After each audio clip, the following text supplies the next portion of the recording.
orangnya. Ada Kalau kenalannya sama Kak.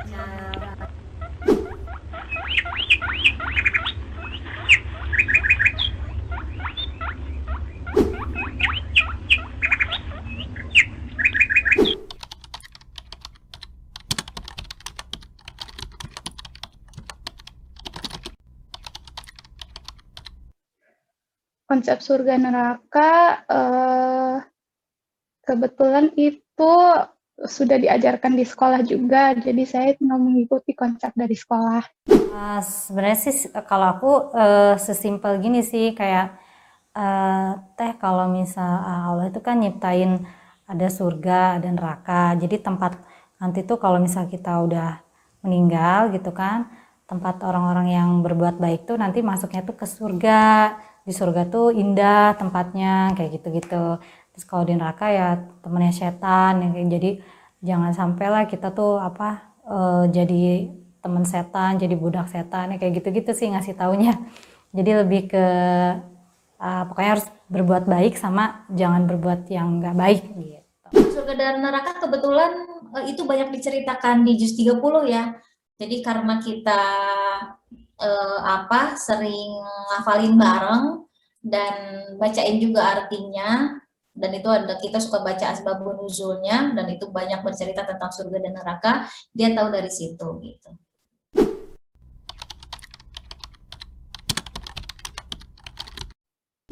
Surga itu menurut aku sih surga itu ya sesuatu yang ada di otak kita. Kalau kita minta, kita di sawah gitu ya, di sawah, terus nanti misalnya ada pesawat, ada apa, pokoknya yang diminta kita seluruhnya lah.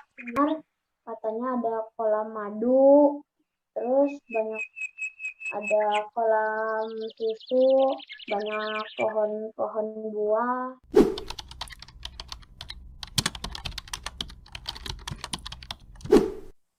Kalau neraka tuh kayak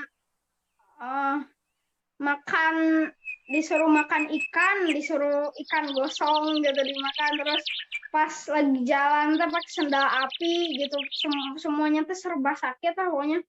Napas juga sesak gitu. Neraka itu di dalamnya banyak iblis, jin, dan di sana banyak orang-orang berdosa yang disiksa. Dan di neraka juga ada lahar yang lebih panas dari lahar gunung berapi. Assalamualaikum. Kali ini kita akan ngobrol nih, kita sharing. Anak kita punya cita-cita nggak ya? Oke. Kalau ditanya nih, apa cita-citanya? Mereka macam-macam kan? Kadang masih sering galau nih, satu waktu cita-citanya ini, minggu depan ditanya berubah lagi, minggu depan lagi ditanya berubah lagi. Nah, itulah anak-anak. Biarkan mereka dengan imajinasinya mereka.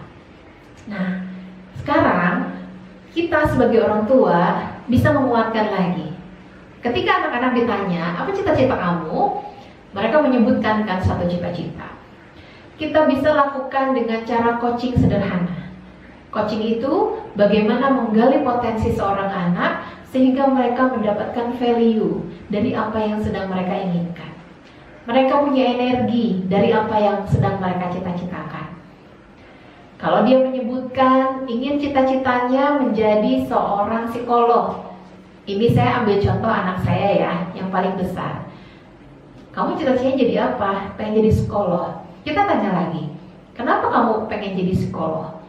Gak tahu sih, katanya teman-teman aku seneng kalau curhat sama aku katanya. Oh oke. Kamu suka menerima curhat teman-teman. Kemudian apa yang kamu lakukan ketika teman-teman kamu curhat? Ya aku kasih solusi sih. Oke. Kenapa itu penting buat kamu? Ya kalau misalnya udah aku kasih solusi, nanti teman-teman aku jadi nggak sedih lagi kalau curhatnya tentang hal yang kesedihan. Oh oke. Kalau kamu sudah membantu teman kamu tidak sedih lagi, apa perasaan kamu? Ya bahagia. Ketika kamu bahagia bisa membantu teman, apa nilai yang muncul? Membantu. Oke, membantu itu sifat siapa? Allah. Berarti ketika kita membantu teman, mendengarkan curhat dia, sesungguhnya kamu bukan sekedar mendengarkan curhatnya teman, tapi kamu sedang mengabdi kepada Dia Allah yang sudah memberikan sifat membantu kepada hati kamu. Karena itu, jadikan cita-cita anak kita sebagai cara mereka mengabdi kepada Allah. Dan setelah mereka memiliki cita-cita di dunia, apakah cukup? Nah, kita tambahkan lagi value-nya. Kalau begitu, setelah kamu punya cita-cita di dunia, apa cita-cita tertinggi kita sebagai manusia? Iya, masuk surga. Maka, jadikan cita-cita di dunia sebagai cara kita untuk bisa masuk ke cita-cita tertinggi kita sebagai manusia, yaitu bertemu Allah di surga. Nah, kalau begitu, setelah anak-anak punya cita-cita, surga ada pasangannya nih, neraka. Kalau berbicara neraka, kayaknya anak-anak tuh udah keburu serem duluan gitu ya. Oke, kita pahamkan lagi kepada anak-anak kita. Coba, kalau ada seorang ibu yang menegur anaknya karena ia sedang bermain di tengah jalan. Nak, jangan main di tengah jalan, nanti ketabrak mobil. Kira-kira ibu itu mengingatkannya karena sayang atau tidak sayang? Ya, tentu saja seorang ibu yang mengingatkan anaknya untuk tidak main di jalan justru karena sayang, khawatir terjadi apa-apa dengan anaknya. Begitu pula dengan Allah.